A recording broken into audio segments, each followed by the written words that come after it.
সামরিক পদক্ষেপ নেওয়ার হুমকি দেওয়ায় ইসরায়েলের তীব্র নিন্দা জানিয়েছে ইরান। দেশটির পররাষ্ট্র মন্ত্রণালয়ের মুখপাত্র বলছে, ইরানের প্রতিরক্ষা সক্ষমতা নিয়ে পশ্চিমা বিশ্বের সমালোচনা উদ্ভট ও অযৌক্তিক। আর প্রেসিডেন্ট মাসুদ পেজেশকিয়ান বলছেন, যে কোনো আলোচনার জন্য উন্মুক্ত থাকলেও কারো চাপে কখনোই মাথা নত করবে না ইরান। দেশটির পররাষ্ট্র মন্ত্রণালয়ের মুখপাত্র ইসমাইল বাকি বলেন, ইরানের প্রতিরক্ষা সক্ষমতা নিয়ে পশ্চিমা সমালোচনা উদ্ভট ও অযৌক্তিক। প্রেসিডেন্ট মাসুদ পেজেশকিয়ান বলেন, যে কোনো আলোচনার জন্য উন্মুক্ত থাকলেও শক্তিশালী দেশগুলোর চাপে কখনোই মাথা নত করবে না ইরান। রাষ্ট্রীয় সংস্থার পরিচালকদের সঙ্গে সভায় আরো বলেন, ইরান এমন দলগুলোর সঙ্গে আলোচনায় বসবে না যারা নারী শিশুদের বোমাবর্ষণে মৃত্যুর মুখে ঠেলে দেয়। হোয়াইট হাউসের ওভাল অফিসে ট্রাম্প জেলেনস্কির উত্তপ্ত বাক্য বিনিময়ের পর যৌথ সংবাদ সম্মেলন বাতিল হলেও ফক্স নিউজের সাক্ষাৎকারটি। মার্কিন প্রেসিডেন্ট এবং জনগণকে ধন্যবাদ জানান জেলেনস্কি। সেই সঙ্গে কৃতজ্ঞতা জ্ঞাপন করে বলেন, তিনি শান্তির জন্য প্রস্তুত, তবে শক্তিশালী অবস্থানে থাকতে চান। যুক্তরাষ্ট্রের সমর্থন ছাড়া রাশিয়ার বিরুদ্ধে যুদ্ধে টিকে থাকা কঠিন হবে বলেও জানান জেলেনস্কি। এমন প্রশ্নের জবাবে জেলেনস্কি জানান, এ বিষয়ে তিনি আশাবাদী, কারণ শুধু প্রেসিডেন্টের সঙ্গে সম্পর্ক নয়, ইউক্রেন যুক্তরাষ্ট্র সম্পর্ক দুই দেশের জনগণ। বৈঠকের পর ফ্লোরিডা যাওয়ার আগে সাংবাদিকদের ট্রাম্প বলেন, যুক্তরাষ্ট্র শান্তি চায় এবং প্রাণহানি বন্ধ করতে চায়। জানান, রাশিয়ার প্রেসিডেন্ট পুতিনও যুদ্ধ শেষ করতে চান। এ সময় জেলেনস্কির অবস্থান নিয়ে সন্দেহ প্রকাশ করেন ট্রাম্প। বলেন, জেলেনস্কি যদি শান্তি চান তাহলে তাকে স্পষ্টভাবে বলতে হবে তিনি আর যুদ্ধ চান না। জার্মান চ্যান্সেলর ওলাফ শলৎস বলেন, ইউক্রেনের নাগরিকদের চেয়ে বেশি শান্তি কেউ চায় না এবং জার্মানি ও ইউরোপ ইউক্রেনের পাশে থাকবে। প্রশংসা করে পাশে থাকার প্রতিশ্রুতি দেন কানাডার প্রধানমন্ত্রী জাস্টিন ট্রুডো। এমনকি রাশিয়াকে আগ্রাসী এবং ইউক্রেনকে আক্রান্ত দেশ হিসেবে উল্লেখ করে।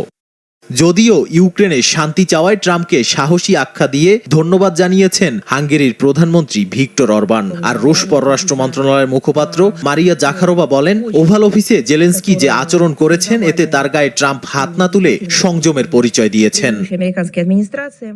প্রাণঘাতী মাদক ফ্যান্টালিন ইস্যুকে হাতিয়ার করে চীনা পণ্যের ওপর শুল্ক আরোপের হুমকি দিচ্ছে যুক্তরাষ্ট্র।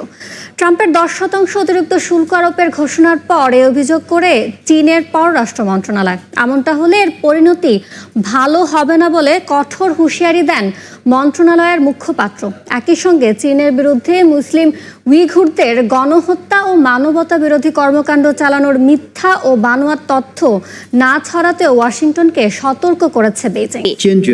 যদি চাপ ও হুমকি প্রয়োগের জন্য যুক্তরাষ্ট্র ফ্যান্টালিন ইস্যুকে ব্যবহার করতে থাকে, তবে চীনও পাল্টা পদক্ষেপ নেবে। এটি মাদক নিয়ন্ত্রণের ক্ষেত্রে চীন যুক্তরাষ্ট্রের মধ্যে সংলাপ এবং সহযোগিতার উপরও প্রভাব ফেলবে। পাল্টা প্রতিক্রিয়া জানালে হিতে বিপরীত হতে পারে। নতুন শুল্ক আরোপ ঠেকাতে চীন সরকারের উচিত মার্কিন প্রশাসনের সঙ্গে আলোচনা করা। ডোনাল্ড ট্রাম্প আসলে কি চান তা বোঝার চেষ্টা করা উচিত। যে কোনো যুদ্ধ মোকাবেলায় শক্তিশালী ও আধুনিক সেনাবাহিনী গড়ে তুলতে চায় উত্তর কোরিয়া। স্থানীয় সময় বুধবার দেশটির সামরিক একাডেমি পরিদর্শনকালে এই কথা বলেন সর্বোচ্চ নেতা কিম জং উন। তবে কিমের এমন উদ্যোগ রাশিয়ায় আরও সেনা পাঠানোর প্রস্তুতির অংশ হতে পারে বলে দাবি করেছে দক্ষিণ কোরিয়ার গোয়েন্দা সংস্থা। সিরিয়ার দক্ষিণাঞ্চল পুরোপুরি নিরস্ত্রীকরণের দাবি জানানোর পর দেশটির রাজধানীতে হামলা চালিয়েছে ইসরায়েল। এতে নিহত হয়েছেন 2 জন। ক্ষতিগ্রস্ত হয়েছে সেনাবাহিনীর সদর দফতর এবং অস্ত্র ও গোলাবারুদের মজুত। এর মধ্যেই হামলার দায় স্বীকার করেছে ইসরায়েলি প্রতিরক্ষা মন্ত্রী। সিরিয়াকে আরেকটি লেবানন হতে দেবে না বলে হুঁশিয়ারি উচ্চারণ করেছেন তিনি। এদিকে সিরিয়ার ভবিষ্যৎ ঠিক করতে রাজনৈতিক দলগুলোর সঙ্গে জাতীয় সংলাপ শুরু করেছে সেদেশের অন্তর্বর্তী সরকার। দেশের জন্য সবাইকে এক হওয়ার আহ্বান জানিয়েছেন প্রেসিডেন্ট আহমেদ আল শারা। দেশটির অর্থনৈতিক খাতের উপর আরোপিত বেশ কিছু নিষেধাজ্ঞা স্থগিত করেছে ইউরোপীয় ইউনিয়ন। একই সঙ্গে সিরিয়ায় সব ধরনের অস্ত্রের উপর রাষ্ট্রের একচেটিয়া অধিকার থাকবে বলেও উল্লেখ করেন শারা। আমরা নিজেরা নিজেদের স্বাধীন করেছি, এখন নিজেদেরকেই সিরিয়াকে গড়ে তুলতে হবে। আমাদের সামনে এক ঐতিহাসিক সুযোগ এসেছে। প্রতিটি মুহূর্ত মানুষ ও দেশের জন্য ব্যয় করতে হবে। শহীদদের আত্মত্যাগকে সম্মান জানাতে হবে।